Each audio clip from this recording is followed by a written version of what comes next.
अस्सलाम वालेकुम व्यूअर्स, मैं हूं अहमद भट्ट और ये है आपका अपना डिजिटल प्लेटफॉर्म आप डिजिटल। आप डिजिटल पे हमारी कोशिश होती है कि हम आपको उन इवेंट से भी आगाह करते रहें जिनको मेन स्ट्रीम मीडिया कवर नहीं कर रहा या मेन स्ट्रीम मीडिया ने कवर करना छोड़ दिया है। ऐसा ही एक केस है जिसने हमारे माशरे को मुकम्मल तौर पे हिला दिया था। वो है दुआ ज़हरा का अगवा केस।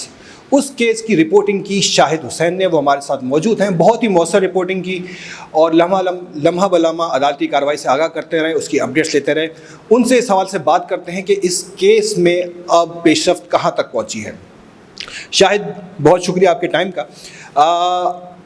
ये केस जैसा कि मैंने बताया, इसने हमारे माशरे को हिला दिया था और लेकिन अब आहिस्ता आहिस्ता ये मेन स्ट्रीम मीडिया से हटता जा रहा है। पहले तो आप वजह बताएंगे क्यों, क्या हमारे मीडिया का इसमें इंटरेस्ट कम हो गया, और ये बताएं इसकी टाइमलाइन को थोड़ा लेके चलिएगा कि ये अदालती कार्रवाई कहाँ तक पहुँची है। अब दुआ ज़हरा केस में मज़लूम या उनके वालिदैन इंसाफ से कितनी दूर हैं। भट्ट साहब, आपका बहुत शुक्रिया। देखिए, सबसे पहले तो हम बात करें कि जो आप अक्सर देखते हैं वफाकी हुकूमतें और सूबाई हुकूमतें कि बच्चों के या बच्चियों के तहफ़्फ़ुज़ के लिए कवानीन बनाते हैं, लेकिन आज तक जो दिखाई देता है, ख़ासतौर पर अगर हम सिंध की बात करें तो किसी भी कानून पर अमल दरामद होता हुआ नज़र नहीं आ रहा। दुआ ज़हरा का मामला हो या और कम उम्र बच्चियों के शादियों का मामला हो, कि कवानीन तो बनाए गए लेकिन केसेस या उसके बाद अगर हम सज़ा का तनासब देखें या फिर मुल्ज़मान के ख़िलाफ़ कार्रवाई का तनासब देखें तो आज तक ज़ीरो है। लेकिन इस वक्त तक जहाँ तक मेरी मालूमात है, कोई एक आधा शायद मुल्ज़िम किसी बड़े इस तरह का जो वाक़या हो उसका मुल्ज़िम कोई जेल में हो, सब के सब मुल्ज़मान ज़मानतों पर यहाँ हैं। हम इस केस की बात कर रहे थे। देखिए, आपको इब्तिदा में याद होगा कि एक जैसे अल-फलाह थाने की हदूद में बच्ची के अगवा का मामला सामने आता है, सोशल मीडिया के ऊपर आवाज़ उठती है, उसके बाद फिर मीडिया पर आवाज़ उठती है, तमाम एजेंसियाँ कार्रवाई और तहकीकात का आगाज़ शुरू करती हैं। तो उसके बाद कुछ दिन बाद पता चलता है कि जी बच्ची की तो लाहौर पहुँच गई और उसके बाद बच्ची की शादी भी कर ली गई है। हालाँकि दस्तावेज़ात के मुताबिक उस वक्त भी बच्ची की जो उम्र थी वो 13 साल कुछ माह थी। सिंध में जो कानून है 18 साल से कम उम्र बच्चियों की शादी हो नहीं सकती।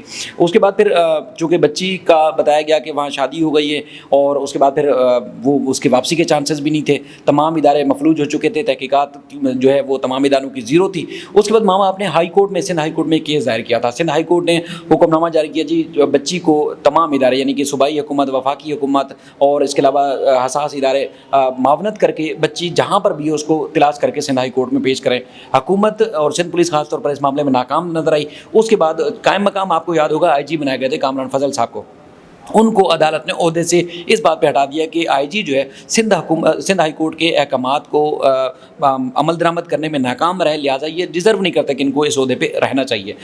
जब आईजी हटाया गया तो उसके बाद ना सिर्फ तमाम इदारे बल्कि सूबाई हुकूमत भी इस केस में अगर कहीं किसी हद तक चाहती कि वो बेहतर करवा सकती थी, यानी कि बच्ची को बाजियाब कराती, माँ बाप की कोई दादरसी होती। लेकिन जब हाई कोर्ट का ये हुक्मनामा सामने आया तो उसके बाद फिर हुकूमत हमें नजर आई कि वो नाला है। हुकूमत, सूबाई हुकूमत जो है इस केस से उन्होंने पीछे हाथ हटा लिए। एक दफ़ा डेट हुई, दूसरी दफ़ा डेट हुई, बिलाखिर 6 जून को बच्ची को जो है सिंध पुलिस जो है वो लाहौर से लेके कराची पहुंची और उसके बाद फिर जैसे ही कमरा अदालत में आई तो एक तो ये है कि पहली बार हमने देखा कि एक मिसाल कायम हुई कि कम उम्र बच्ची, माइनर बच्ची को कटहरे में खड़ा करके अदालत ने उनसे सवालात पूछे जो हमारी सूझबूझ के मुताबिक, चूँकि उस वक्त मीडिया, सोशल मीडिया भी था, मीडिया भी कवर कर रहा था, इंटरनेशनल मीडिया भी कवर कर रहा था। एक माइनर बच्ची से जैसा पूछते हैं कि तुम्हारी कास्ट क्या है, बच्ची को कास्ट और मसला का नहीं पता था, यानी कि बच्ची से पूछा कि तुम्हारी कास्ट क्या है, बच्ची कहती है तशी, उसको ये नहीं पता था कि कास्ट क्या होती है। यानी कि इस हद तक उसका एक जहनी कैफियत थी और उसकी सूझबूझ भी नहीं थी, लेकिन उसका कहा गया कि उसने शादी कर ली है। बहरहाल अदालत ने कहा, पूछा कि तुम्हें किसी ने अगवा किया, उसने कहा मुझे किसी ने अगवा नहीं किया। और बच्ची की चूँकि गुमशुदगी का केस, अगवा का केस, अब बच्ची को बाजाब करा कर सामने ला के रख दिया गया। तो उसके बाद बच्ची ने कहा मुझे किसी ने अगवा नहीं किया। तो उसके बाद फिर माँ बाप ने अदालत से बार बार रिक्वेस्ट की, देखिए माइनर है, कम उम्र बच्ची है, इसकी जो है वो उम्र का तयन किया जाए। तो ना चाहते हुए भी अदालत ने बच्ची का ओसिफिकेशन टेस्ट करवाया। अगले दिन यानी कि 8 जून को फिर रिपोर्ट पेश की गई कि बच्ची की उम्र जो है वो 16 से 17 साल या 17 से 18 साल के दरमियान है। अच्छा, उस दौरान भी माँ बाप ने बड़ी कोशिश की कि बच्ची से मुलाकात हो जाए, चूँकि बच्ची डरी हुई है, सहमी हुई है, खौफजदा है। तो पहले तो बच्ची ने इनकार किया मुलाकात से। उसके बाद फिर जज साहब ने कि चैम्बर में बच्ची से जाके मुलाकात की। उस वक्त भी माँ बाप इशार कर रहे थे कि बच्ची इनके साथ वापस जाने के लिए राज़ी है, लेकिन वहाँ पुलिस लेके चली गई और बड़ा एक हंगामा बरपा हुआ था। उसके बाद फिर ये एक तवील केस हुआ। उस जो सिंध हाई कोर्ट का हुक्मनामा था यानी कि 8 जून का, उसमें सिंध हाई कोर्ट ने बच्ची को कहा कि जाओ अपनी ज़िंदगी जी लो, یعنی کہ جہاں رہنا چاہتی ہو، جس کے ساتھ رہنا چاہتی ہو، اپنی مرضی سے زندگی گزار سکتی ہو. اس حکم نامے کو ماں باپ نے چیلنج کیا. اچھا، اس دوران بڑی مطلب سوشل میڈیا کے اوپر ایک بڑی مہم چلی. سپریم کورٹ نے سندھ ہائی کورٹ کے اس فیصلے میں ایک جو قدغن تھی یا ایک یہ تھا کہ بچی کی عمر سے متعلق کسی اور فورم پہ رجوع نہیں کیا جا سکتا، چونکہ ماں باپ کو اعتراض تھا یہ جو عمر کے تعین سے متعلق جو رپورٹ بنائی گئی ہے یہ حقائق سے منافی ہے. تو سپریم کورٹ نے پھر ان کو ٹرائل کورٹ سے رجوع کرنے کا حکم دیا. چونکہ FIR نمبر 159/2022 الفلا تھانہ میں درج تھی، تو عدالت نے کہا کہ ٹرائل کورٹ میں جائیں. اب ٹرائل کورٹ اس کا فیصلہ کرے گا کہ بچی کی عمر کا تعین ہونا چاہیے یا جو ہے وہ اس میں دوبارہ سے تحقیقات ہونی چاہیے. جب بچی کی عمر کا تعین کرانے کے لیے، چونکہ بچی اس دوران لاہور دوبارہ شفٹ ہو چکی تھی، اس دوران جو ہے جب بچی کی عمر کے تعین کے لیے اسپیشل میڈیکل بورڈ بنانے کا حکم دیا، اور پھر ملزمان جو کہ کہہ رہے تھے کہ بچی کراچی سے لاہور اپنی مرضی سے پہنچی ہے، ان کے نہ صرف CDR سامنے آتے ہیں بلکہ جب بچی کی عمر کا تعین ہوتا ہے تو فیکٹس اسپیشل پاکستان کی تاریخ کا سب سے بڑا بورڈ بتاتا ہے کہ بچی کی عمر تو 15 سال کے قریب ہے.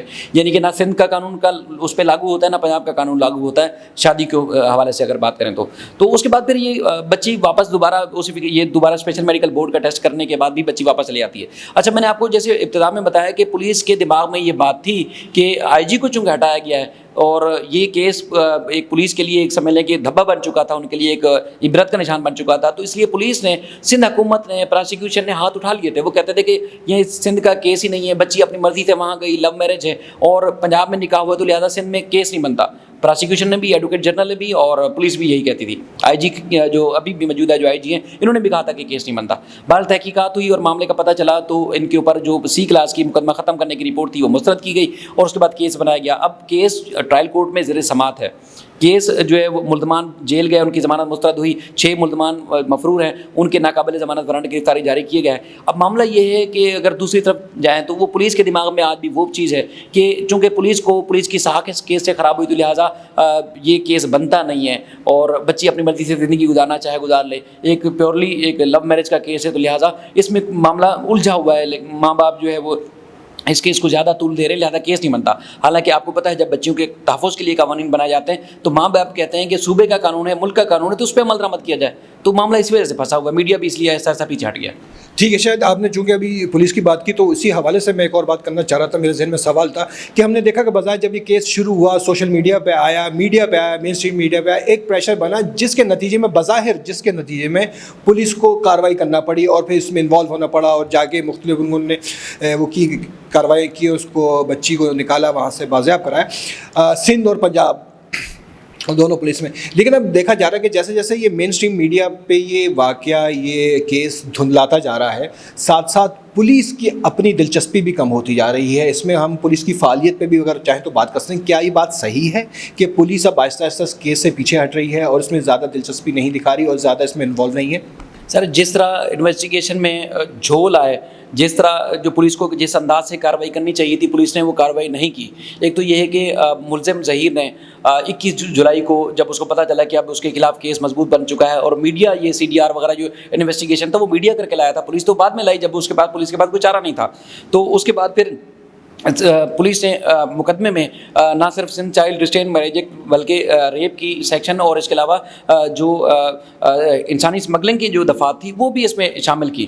لیکن اس کے بعد پھر بعد بیچ میں ایسے جھول رکھے جس میں یہ بھی تاثر جا رہا ہے کہ ملزمانوں کو فائدہ پہنچانے کی کوشش کی گئی. اچھا، ملزم نے جب اس کو دیکھا کہ کیس مضبوط ہو چکا ہے تو ملزم نے پہلے لاہور ہائی کورٹ سے، پھر بہاولپور ہائی کورٹ گیا، پھر ملتان سے ضمانت لے کے یہاں کراچی تو پہنچا. لیکن تب سے لے کے اب تک وہ پولیس کی پروٹیکشن میں ہے، پولیس کی ایک VIP پروٹوکول میں آتا ہے اور ضمانت ملنے سے پہلے بھی، ضمانت ملنے کے بعد اور اس کے بعد دوبارہ ضمانت پر رہائی کے بعد بھی آج بھی پولیس کے آفس کو انجوائے کر رہے ہیں اور بیٹھ کے نہ صرف پولیس کی چھتر چھایا میں ماں باپ کو دھمکاتا ہے بلکہ ان کو جو دیگر مزید بچیاں ہیں ان کے فیوچر کے بارے میں بھی خوفزدہ کرتا ہے کہ دیکھیں جی وہ تو ایک بیٹی تھی اور مزید یہ آپ کی بیٹیاں ہیں، ان کے فیوچر کے بارے میں سوچیں. خاندان تو خوفزدہ ہے لیکن پولیس کو جس انداز سے کرنا چاہیے تھا وہ نہیں کیا، کیونکہ ایک تو پولیس کی غفلت لاپرواہی نہ صرف اس ملزم کو بچاتے ہوئے نظر آتی ہے بلکہ جو 6 ملزمان کے 3-4 بار ناقابل ضمانت وارنٹ گرفتاری جاری ہو چکے ہیں کورٹ کی طرف سے، اب تک پولیس نے ان کو گرفتار کرنے کے لیے کوشش نہیں کی. اور مطلب ماں مفرور ہے اور باپ کو، بیٹیوں کو جو ہے بچوں کو پولیس جو پروٹیکشن دے رہی ہے، آپ اندازہ لگائیں کہ کس طرح فیئرلی کام کر رہی ہوگی پولیس. بالکل. اچھا، ایک اور بہت اہم سوال ہے جو ہمارے سماجی مسائل اور سماجی ٹیبو سے اس کا تعلق ہے بہت زیادہ، کہ کیونکہ جب یہ کیس شروع ہوا تو ہر طرح کی آوازیں اٹھتی ہیں، سوشل میڈیا پہ اٹھتی ہیں، مختلف حلقوں سے آواز آتی ہے. کچھ حلقوں کی جانب سے یہ بڑا पुरज़ोर तौर पे कहा गया कि ये दुआ ज़हरा के वालिद इसको मसलकी बुनियादों की तरफ लेके जा रहे हैं। अच्छा, इस ज़मीन में ये हुआ कि हमने देखा भी कि बहुत सी हमारी मजहबी जमातें सामने आईं और जिसकी वजह से ये बातें जो है उठने लगी। इस ज़मीन में ये था कि मेरे जहन में है कि डॉक्टर अल्लामा शहनशाह हुसैन नकवी साहब का बहुत अच्छा सामने आया था उनका वो बयान। उन्होंने कहा था कि हम इसको मसलकी बुनियाद पे नहीं उठा रहे, बल्कि हम आपसे हेल्प चाह रहे हैं कि आप बतौर इंसान बतौर मजलूम आएँ, सामने आएँ और हमारा साथ दें और मजलूमों का साथ दें। जिसके जवाब में सुन्नी तहरीक के सरवत एजाज कादरी साहब थे, उन्होंने अपनी भरपूर सपोर्ट का यकीन दिलाया। उन्होंने कहा नहीं, ऐसी कोई बात नहीं है, हम आपके साथ खड़े हैं और इंसाफ होने तक क्या कहते हैं आपके साथ रहेंगे, खड़े रहेंगे। लेकिन फिर भी कुछ हल्के इससे ज़्यादा सेटिस्फाई नहीं हुए और वो आखिर वक्त तक, और बल्कि अब भी ये कहते रहे हैं कि मेहदी काज़मी जो दुआ ज़हरा के वालिद हैं, उन्होंने इसको मसलकी बुनियादों पर बहुत ज़्यादा स्प्रेड आउट किया। इसमें किस हद तक सदाकत है? सर देखिए, अगर मई 2022 की बात करें तब से लेके अदालतों में अब तक अगर किसी ने क्लोजली अगर किसी मामले को देखा है तो मैं वाहिद आदमी हूँ। कोई एक चीज़ जो शवाहिद और सबूतों की रोशनी में हमने रिपोर्ट की हो, ऐसा बिल्कुल नहीं है। हर चीज़ फैक्ट्स की बुनियाद पर हमने चीज़ रिपोर्ट की है। मेहदी काज़मी या उनका ख़ानदान कभी उनकी इस तरह कभी सोच ही नहीं गई। यानी कि कई ऐसे लोग थे जिन्होंने कॉल्स दी कि वो सिटी कोर्ट के बाहर मुजाहरा करेंगे, धरना देंगे, एहतजाज करेंगे। किसी की कॉल्स आई कि उन्होंने थाने के बाहर करना है, KPU के बाहर, CPO के बाहर और प्रेस क्लब के बाहर एहतजाजी मुजाहरे करने। कई कॉल्स थी जिनको इन्होंने रोका कि ऐसा हमने ना सोचा है और ना ही हम कर सकते हैं, क्योंकि लोगों ने अगर जो एहतजाज की कॉल दी थी वो ये थी कि जैसे बच्ची माइनर है, साबित हो चुका है और मुल्ज़मान के तमाम झूठ बेनकाब हो चुके हैं, तो लिहाजा जब इंसाफ ना अदालतों से मिल रहा है ना पुलिस से मिल रहा है तो लोग अज खुद एहतजाज करना चाहते थे। उनको इन्होंने रोका कि हमारा इस एहतजाज से कोई ताल्लुक़ नहीं है। दूसरा, जैसे मैंने पहले भी आपसे अर्ज़ कर रहा था कि मैं क्लोज होने के बावजूद मैं उनको इस तरह जानता हूँ कि उन्होंने ना सिर्फ इस मुहिम से दूर हटे, बल्कि जितना भी प्रोपेगेंडा किया गया उससे वो दूर दूर तक उनका ना कोई ताल्लुक़ है और ना ही कभी उनकी ये सोच है। लेकिन एक चीज़ मैं समझता हूँ कि देखें, जो कवानीन है वो कवानीन मेहदी काज़मी ने या उनके ख़ानदान या किसी ने नहीं बनाया, और ना ही उनको ये पता था कि अगर 2013 में कानून बना लिया जाएगा और 2022 में हमारी बेटी को कोई अगवा करके ले जाएगा तो उन्होंने पहले ही बना लिया था। वो कवानीन तो सिंध हुकूमत ने बनाए थे। सिंध हुकूमत के बनाए गए कवानीन पर अगर अमल दरामद नहीं होगा तो ज़ाहिर अदालती जो कानूनी फोरम है उस पर हर किसी का हक बनेगा। और आप और हम भी अगर इस केस को इस एंगल्स में रिपोर्ट कर रहे हैं कि एक मजलूम ख़ानदान के साथ ज़्यादती हुई है, तो वो उन कवानीन की रोशनी में हम रिपोर्ट कर रहे हैं। बाकी अगर माशरे के जो हालात देखें, हर आए रोज़ इस तरह की वारदातें होती हैं, लेकिन कभी भी किसी ख़ानदान, पहले तो ये है कि माँ बाप को हिम्मत नहीं करता, अदालतों में या कहीं जाता नहीं है। किसी की अगर बेटी के साथ इस तरह का मिसहैप हो जाता है, वो समझते हैं कि दूसरी दीवार तक भी आवाज़ ना जाए क्योंकि हमारी दूसरी बेटियों की इज़्ज़त ख़राब होगी, घर की इज़्ज़त ख़राब होगी, तो वो बेचारे खामोश होकर बैठ जाते हैं। ये वो बाहिम्मत लोग हैं जो अदालतों में भी सामना कर रहे हैं, मीडिया का भी सामना कर रहे हैं। लेकिन एक गिरोह ऐसा है जो नेगेटिविटी फैलाने के लिए इस तरह का तासुर ज़रूर देता है कि ये एक अहले तशरीफ़ फ़िरका जो है वो इस तरह मजहबी मुनाफरत फैलाने की कोशिश कर रहे हैं। ऐसा हरगिज़ नहीं है। हाँ, मैं एक चीज़ समझता हूँ कि अगर नाइंसाफ़ी हुई किसी भी फोरम पर, अदालती फोरम पर आप कहें, पुलिस के फोरम पर कहें, हुकूमती लिहाज से कहें, उस वक्त फिर मेहदी काज़मी या कोई इनके करीब करीब के लोग जो मुश्तइल होंगे, लोग उनको रोक नहीं पाएंगे, क्योंकि लोगों में बहुत ज़्यादा गम गुस्सा पाया जाता है, ना सिर्फ पाकिस्तान में रहने वालों में बल्कि जो ओवरसीज़ पाकिस्तानी वो भी बारीकबीनी से इस केस को मॉनिटर कर रहे हैं। तो उनकी तवक्को ज़्यादा है कि अदालती फोरम से इंसाफ मिलेगा। अगर ना मिला तो फिर आप और मैं या कोई भी इस मामले को रोक नहीं सकेगा, मुझे ये लगता है। बहुत शुक्रिया। शायद केस हम अपनी नशिस्त को यहाँ पर रोकते हैं, तमाम करते हैं। इस केस में जो जो अपडेट आती रहेंगी हम आपको ज़हमत देते रहेंगे। आप बहुत फालियत से इस केस को फॉलो कर रहे हैं और इसकी रिपोर्टिंग कर रहे हैं। आप डिजिटल के प्लेटफॉर्म पे भी हम आपको इस केस बल्कि इस जैसे बहुत से केसों के मुतालिक अपडेट्स और वाक़यात को सामने लाते रहेंगे।